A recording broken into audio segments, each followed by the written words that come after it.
এবারের পূজায় আসছে ওপার বাংলার অভিনেত্রী কৌশানী মুখার্জির টালিউড ছবি বহুরূপী। মুখ ও মুখোশ খেলার অ্যাকশনে ছবিটি যা রীতিমধ্যেই সাড়া ফেলেছে। ছবিটিতে ঝিমলি রূপে দেখা যাবে কৌশানীকে, নায়িকার বিপরীতে থাকছেন শিবপ্রসাদ মুখার্জি। তাদের জুটিতে রোমান্টিক গান শিমুল পলাশ বেশ জনপ্রিয়তা পেয়েছে। গত বৃহস্পতিবার ছবির দ্বিতীয় গান আজ সারাবেলা এই মিউজিক লঞ্চ ইভেন্টে নানা প্রসঙ্গে কথা বলেছেন অভিনেত্রী। জীবনে আসা মুখোশধারী মানুষদের নিয়ে মুখও খুলেছেন তিনি। কৌশানী তার আশেপাশে থাকা মুখোশধারী মানুষদের চিনতে পারেন কিনা এমন প্রশ্ন করেন সাংবাদিকরা। নায়িকার উত্তর, আমি যদি চিনতেই পারতাম তাহলে তো খুব ভালো হতো। আমি অনেকবার ধাক্কা খেয়েছি, অনেকবার লাথি খেয়েছি, কিন্তু তাতেও আমি পুরোটা শিখে উঠতে পারিনি।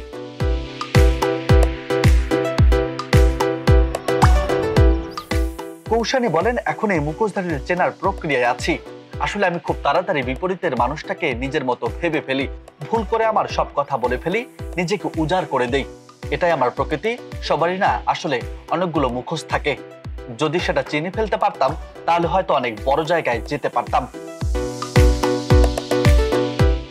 বহুরূপের পোস্টার লঞ্চের ইভেন্টে নিজের প্রকৃতি ও তার জন্য কাজ কি প্রভাব পড়ে তা নিয়ে মুখ খুলেছেন এই অভিনেত্রী।